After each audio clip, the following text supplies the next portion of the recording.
Imagine you've spent 40 years building the safest, most reliable, most precise machine in the world. It's more than a machine. It's a symbol of your nation's rebirth, a source of immense pride, a testament to a culture of perfection. Now, imagine your biggest, most ambitious, and most unpredictable rival comes to you with a blank check. They don't just want to buy your machine. They want the blueprints. They want your engineers. They want your secrets. The price they offer is access to the biggest market in human history. What would you do? This was the impossible choice facing Japan in the early 2000s, and their decision would unleash a story of ambition, betrayal, and a technological rivalry that would reshape the globe. So, did China steal Japan's national treasure? The answer is far more complex and far more dramatic than you might think.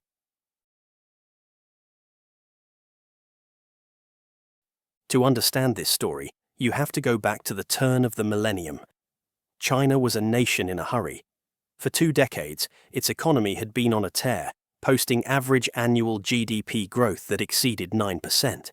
It was rapidly transforming from a poor, centrally planned state into a global manufacturing powerhouse. Between 1980 and 2015, its economy grew at a rate the World Bank described as the fastest sustained expansion by a major economy in history. Hundreds of millions were lifted out of poverty. Cities swelled as waves of migrants left the countryside for factory jobs, fueling an unprecedented urban boom. But this explosive growth was running into a massive bottleneck. China's infrastructure, particularly its railways, was a relic of a bygone era. In 1993, the average commercial train in China crawled along at just 48 kilometers per hour. By the early 2000s, even after several speed-up campaigns, the system was critically overloaded, struggling to move people and goods across the country's vast distances. This wasn't just an inconvenience, it was a fundamental threat to the country's economic miracle. While Japan and Europe were already crisscrossed by high-speed rail HSR networks, with trains operating at over 200 kilometers per hour, China was stuck in the slow lane. The leadership in Beijing knew something had to be done. Spurred by Deng Xiaoping's high-speed rail dream after a profoundly impressive visit to Japan in 1978, the government announced a plan of breathtaking ambition to build the largest, fastest, and most advanced HSR network the world had ever seen. The scale was staggering. The plan called for tens of thousands of kilometers of new track, connecting all of its major economic hubs. For the established giants of the global rail industry, this was the single greatest commercial opportunity of the century. The competition was fierce. 3 titans of technology answered the call. From Germany came Siemens, with its sleek, powerful Intercity Express, or ICE, trains. From France, Alstom, the creators of the legendary TGV, or train à grande vitesse. And from Japan, a consortium of manufacturers, including Hitachi and Kawasaki Heavy Industries, representing the pinnacle of precision and reliability, the Shinkansen. The stage was set for a high-stakes battle for the future of transportation. But for one of these contenders, the price of victory would prove to be a source of deep and bitter conflict. In Japan, the Shinkansen is not just a train, it's a kokuho, a national treasure. This is not a casual term. The Japanese government formally designates items of exceptionally high historic or artistic value as national treasures, placing them under state protection. The list includes ancient temples, priceless samurai swords, and revered paintings. The Shinkansen, while not on the official list, holds a similar place in the nation's psyche. Launched on October 1, 1964, just in time for the Tokyo Olympics, the Shinkansen was the world's first true high-speed railway. It was a powerful symbol of Japan's stunning post-war recovery, a phoenix rising from the ashes, reborn as a technological and economic marvel. It slashed the journey time between Tokyo and Osaka from nearly 7 hours to just 4, fundamentally changing business and life in Japan. But its most cherished characteristic, the very soul of the Shinkansen, was its perfection. In its first 40 years of operation, it had transported over 6.4 billion passengers, more than the entire population of the Earth at the time, without a single fatality from a derailment or collision. This wasn't just a safety record, it was a sacred trust. It was the result of a deeply ingrained culture of meticulous maintenance, operational discipline, and an uncompromising pursuit of excellence. This is why, when China came calling, the idea of selling this national jewel to a rising and unpredictable regional rival was met with immense resistance. The loudest voice of opposition came from one of the most powerful figures in Japanese industry, Yoshiyuki Kasai, the formidable chairman of Central Japan Railway, or JR Central. JR Central operates the Tokaido Shinkansen, the original and still busiest line in the network. For Kasai, the company's identity was inextricably linked to the Shinkansen's reputation for absolute safety. His business wasn't selling trains, it was selling trust. He bluntly stated that JR Central didn't take part in the export project to China because the conditions were simply not favorable. But the opposition went deeper than just business terms. It was a philosophical clash. The Japanese leadership, particularly at JR Central, believed the true secret of the Shinkansen wasn't just the physical hardware. It was the intangible software, the unwritten safety culture, the decades of accumulated knowledge, the spirit of the engineers who built and maintained it. They feared that China wanted to copy the machine without understanding its soul. Years later, Kasai would launch a stinging attack on China's rail industry, accusing it of neglecting safety and operating trains too close to their limits. Pushing it that close to the limit, he said, is something that we would absolutely never do. This wasn't just a fear of intellectual property theft. It was a fear that China's breakneck, results-at-all-costs approach would tarnish the legacy of the Shinkansen. They weren't just afraid China would copy their train. They were afraid China would copy their train, crash it, and in doing so, devalue the very idea of Japanese perfection on the world stage. The conflict was framed from the very beginning not as a simple business deal, but as a clash of industrial civilizations. The Chinese Ministry of Railways understood the anxieties of the foreign bidders. They also understood their own leverage. They were not just a customer, they were the entire market. And they set a clear, non-negotiable price for entry. This was China's market for technology strategy, a doctrine of quid pro quo that it had been honing for years. The deal was simple. If you want access to the largest infrastructure project in modern history, you don't just sell us your trains, you teach us how to build them. The terms were explicit and demanding. Any foreign company wishing to bid had to form a joint venture with a designated Chinese state-owned manufacturer. They had to agree to a comprehensive and systematic transfer of key technologies, from the train's propulsion and braking systems to its complex signal controls. Furthermore, the final products had to be assembled in China, bear a Chinese trademark, and, in a particularly shrewd move, the contracts stipulated that foreign partners had to transfer not only their existing technology, but also any subsequent improvements they developed. This wasn't a purchase, it was an apprenticeship.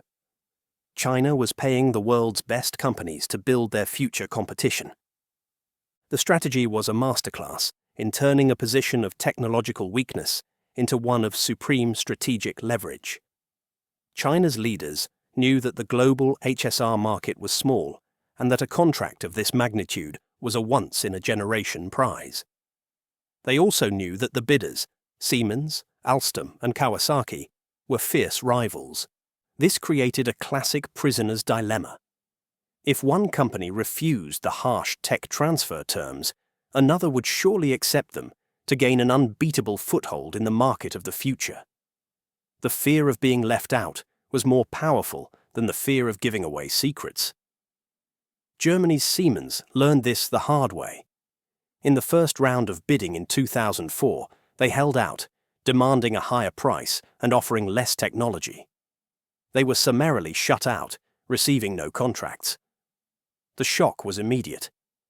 The following year, a chastened Siemens returned to the negotiating table with a reshuffled bidding team and a far more compliant offer, drastically cutting their price to win a major contract for 350 km/h trains. The message was clear. China was dictating the terms. As one Kawasaki executive later admitted, with their German and French rivals poised to enter China, there was no way we could just sit back and watch. The allure of the market was simply too strong to resist. The dam finally broke in 2004.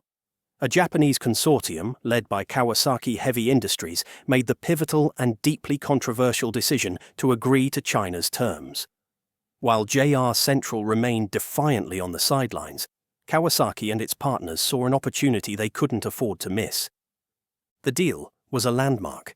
It was a contract for 60 train sets based on Kawasaki's Hayate, the Shinkansen E2 1000 series train, for a total value of around 9.3 billion RMB, or roughly $1.5 billion at the time.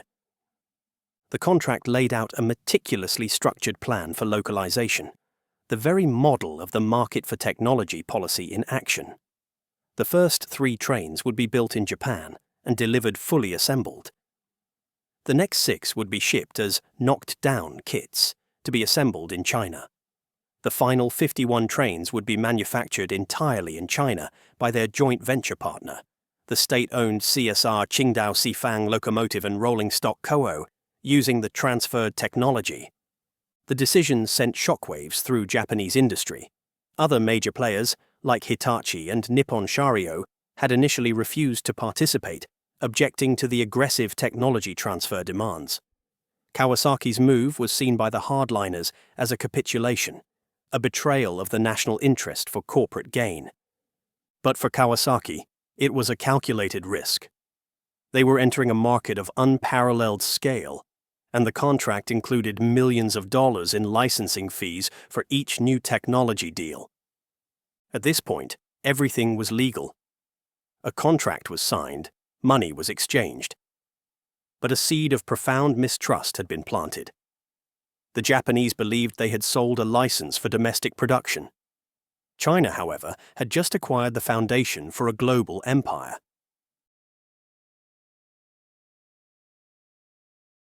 The years immediately following the 2004 deal were a honeymoon period, at least on the surface. The relationship was one of teacher and student. Kawasaki, as part of the agreement, brought dozens of Chinese engineers from its partner, CSR Xifang, to its manufacturing facilities in Japan for intensive training. Back in China, Japanese engineers walked the factory floors in Qingdao, overseeing the assembly of the first trains. The initial products of this joint venture, designated the CRH-2A, began rolling off the line. To the casual observer, they were indistinguishable from their Japanese cousins, the Shinkansen E2. They were, for all intents and purposes, bullet trains with a different coat of paint and a new logo. The collaboration appeared to be a success. China was getting its trains, and Kawasaki was getting paid. But beneath the surface, a much more profound transfer was taking place. China wasn't just learning how to follow instructions, it was learning how to write the instruction manual. What the foreign partners may not have fully appreciated was the systematic and ferocious nature of China's official industrial strategy. It went by a simple, 4-step mantra: introduction, digestion, absorption, re-innovation. This was not passive learning. It was an active, state-funded, and centrally coordinated campaign to deconstruct and master foreign technology from first principles. With massive resources mobilized by the state, Chinese engineers didn't just assemble the components they were given. They took them apart, scanned them, digitized them, and analyzed them with a singular goal: to not just replicate, but to improve. The results of this campaign can be measured. The most compelling evidence lies in the explosion of intellectual property that followed. Academic studies analyzing patent data from the period show a dramatic and undeniable spike in HSR-related patent applications in China, immediately following the 2004 technology transfers. One comprehensive study found a remarkable 42% increase in HSR-related patents granted in the specific Chinese cities where the joint ventures and technology receivers were located. This innovation wasn't confined to the major state-owned train makers like CSR and its sister company, CNR. The knowledge quickly spilled over into a vast ecosystem of local component suppliers, research institutes, and universities, creating a nationwide innovation engine. This process revealed something deeper about China's strategy. The technology transfer provided more than just blueprints. The very act of building and operating the high-speed rail network itself became a powerful catalyst for further innovation. The HSR network created a space-time compression effect across China. Suddenly, the vast distances that had once isolated the country's brightest minds disappeared. An engineer at the Xifang plant in Qingdao could have an idea in the morning and be in a face-to-face meeting with a materials scientist at a Beijing university by the afternoon, a journey that previously took the better part of a day. This high-speed connectivity, a direct product of the transferred technology, facilitated an unprecedented level of collaboration and knowledge sharing among skilled professionals. China didn't just absorb the technology, it used the physical product of that technology, the rail network itself, to create the very conditions that allowed it to re-innovate and ultimately leapfrog its teachers at a speed the world had never seen. By 2010, the tone of the partnership had soured dramatically. In Japan, the initial optimism of the deal-makers had curdled into a deep and bitter sense of betrayal. The Japanese executives who had been skeptical from the start now felt vindicated, and those who had championed the deal felt deceived. The flashpoint was China's public declaration that its new, faster trains were the result of purely indigenous innovation. This was followed by the move that the Japanese saw as the ultimate violation of trust. China began filing for international patents on what Japanese engineers viewed as their own core technology, with only minor or cosmetic modifications. Kawasaki's chairman, Tadaharu Ohashi, who had years earlier warned China about pushing speeds too hastily, was now openly threatening legal action.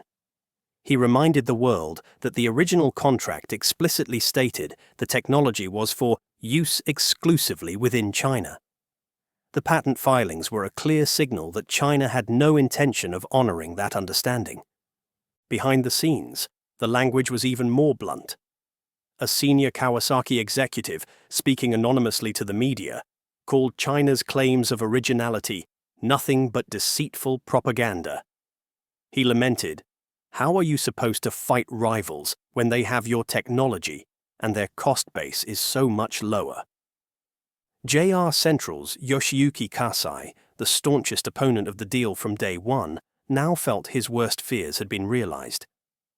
He publicly declared the original technology transfer to China had been a huge mistake. For the Japanese, this wasn't just a commercial dispute.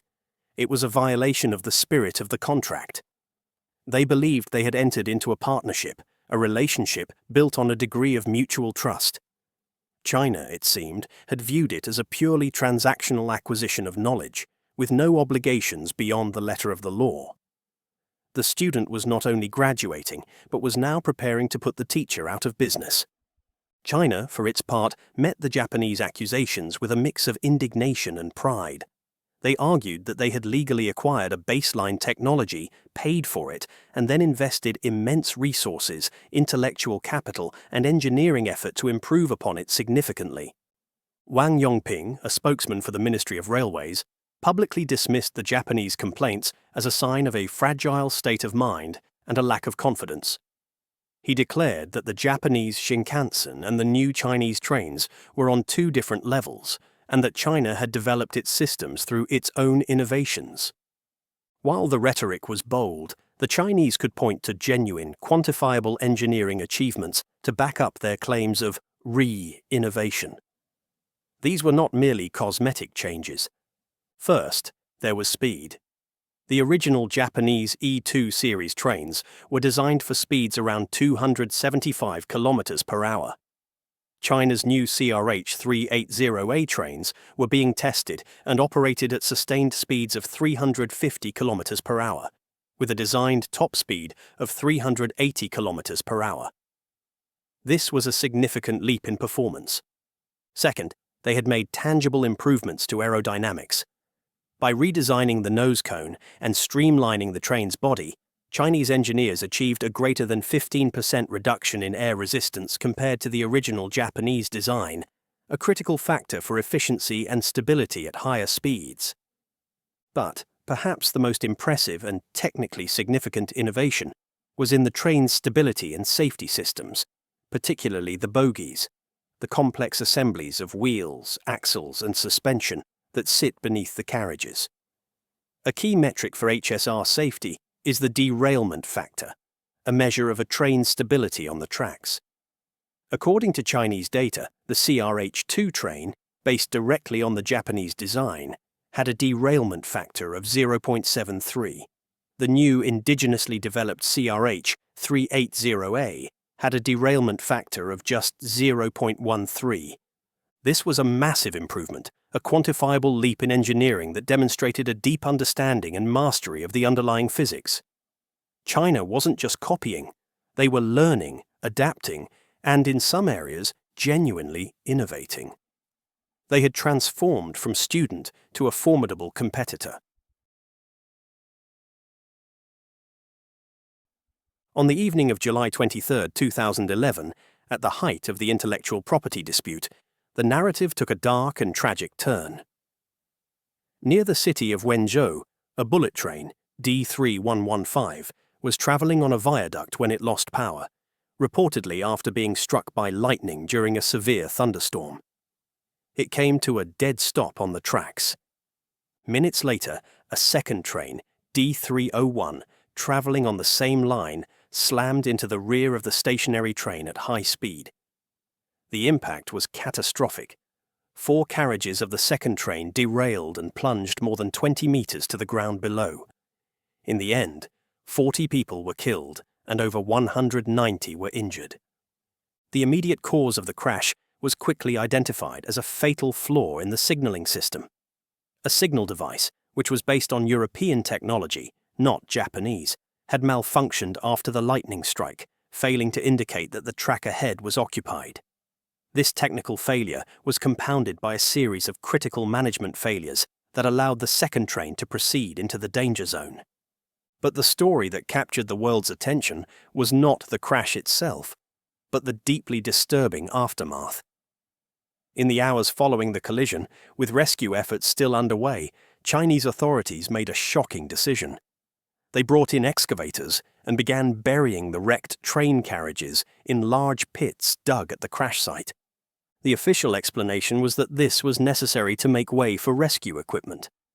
But to a horrified Chinese public and a stunned international audience, the act was seen as a brazen attempt to literally bury the evidence, to control the narrative, and to hide the truth of the disaster. The public outcry, fueled by social media, was immense.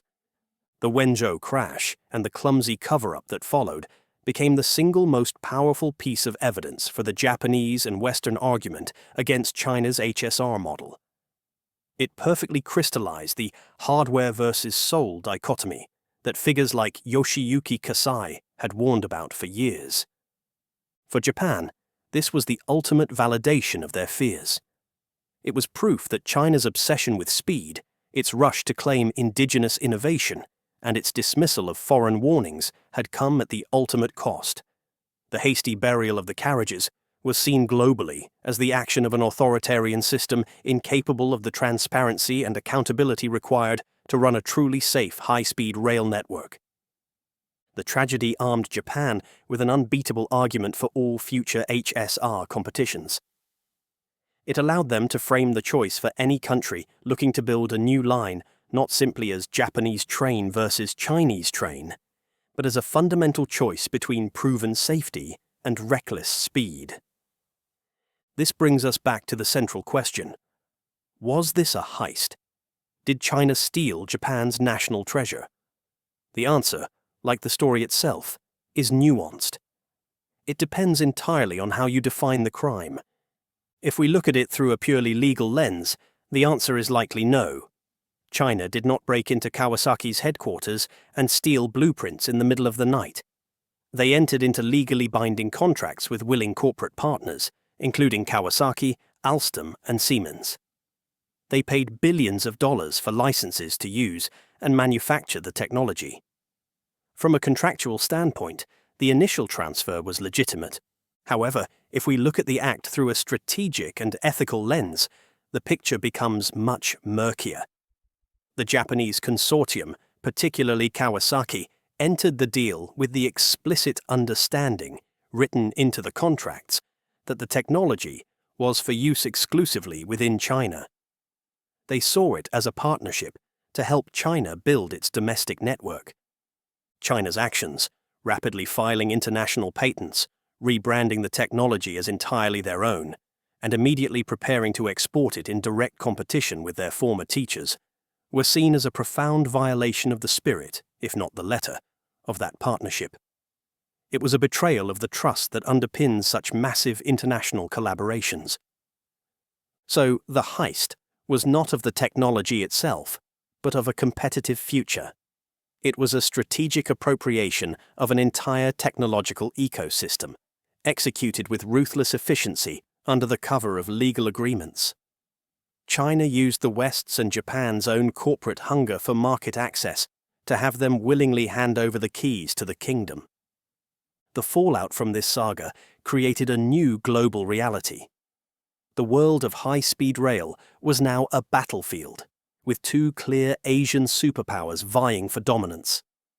This fierce rivalry is perfectly encapsulated by the high-stakes competitions for two of the biggest HSR projects of the last decade, one in Indonesia and one in India. First, Indonesia. In 2015, the country announced plans for its first high-speed rail line, a 142-kilometer link between the capital, Jakarta, and the city of Bandung. The bidding war was intense, a head-to-head battle between China and Japan. Japan was initially seen as the frontrunner. They had conducted the feasibility studies, and their Shinkansen technology was globally renowned for quality and safety. But China came to the table with an offer that was financially irresistible. While Japan's proposal required a sovereign loan guarantee from the Indonesian government, China structured its deal as a purely business-to-business transaction, shouldered by Chinese state-owned banks and companies. For Indonesia, this meant getting a new railway without adding to its national debt. China also promised a faster construction timeline and a more comprehensive package of local job creation and technology transfer. Indonesia chose China. Despite significant delays and a cost overrun that pushed the final price to $7.3 billion, the Jakarta-Bandung line, nicknamed Whoosh, began operations in October 2023. It has been a resounding success. By mid-2025, the line was breaking daily ridership records, having carried millions of passengers and prompting serious discussions about extending the line all the way to Surabaya. It stands as a tangible, operational showcase for the success of China's model. Then came India. The prize was the Mumbai-Ahmedabad corridor, the first leg of a planned diamond quadrilateral connecting the country's megacities. China was a serious contender, having already conducted feasibility studies for other routes. But this time, Japan won, and won decisively. Japan played its two strongest cards, safety and financing. In the wake of the Wenzhou crash, Indian officials placed a premium on the Shinkansen's half-century, fatality-free safety record. But the financial package was just as crucial. Japan, through its International Cooperation Agency, JICA, offered an incredibly generous 50-year loan to cover 81% of the estimated $15 billion project cost at a near-zero interest rate of just 0.1%. This wasn't a commercial loan, it was a long-term strategic investment in a bilateral partnership. The Indian project highlights the different nature of the Japanese model. It has been beset by the kinds of real-world complexities that China's approach often bulldozes through. including years of delays due to land acquisition disputes and the pandemic. As of mid-2025, the line is still under construction, with the first section now expected to open in 2027. These two projects serve as the ultimate showcase for the two competing philosophies born from that original, controversial deal 2 decades ago. The story of the bullet train heist is a quintessential tale of the 21st century. It began with a reluctant deal born from Japan's pride and China's ambition. It evolved into a brilliant and systematic absorption of technology, followed by a bitter sense of betrayal that poisoned a critical relationship between two Asian powers. And it has culminated in a fierce global rivalry that is now defining the future of infrastructure across the developing world. This saga teaches us that innovation is no longer just about invention. In our interconnected world, it is also about absorption, adaptation, and ruthless execution. It's a story about the clash between the unwritten rules of partnership and the hard realities of geopolitical competition. The rivalry forged in the steel of that 2004 contract now presents the world with a clear choice. Two models are competing for the planet's business. China's, built on breathtaking speed and irresistible financial muscle, and Japan's, built on a half-century of trust and flawless execution. The question for the next decade is, which path will the rest of the world choose to ride?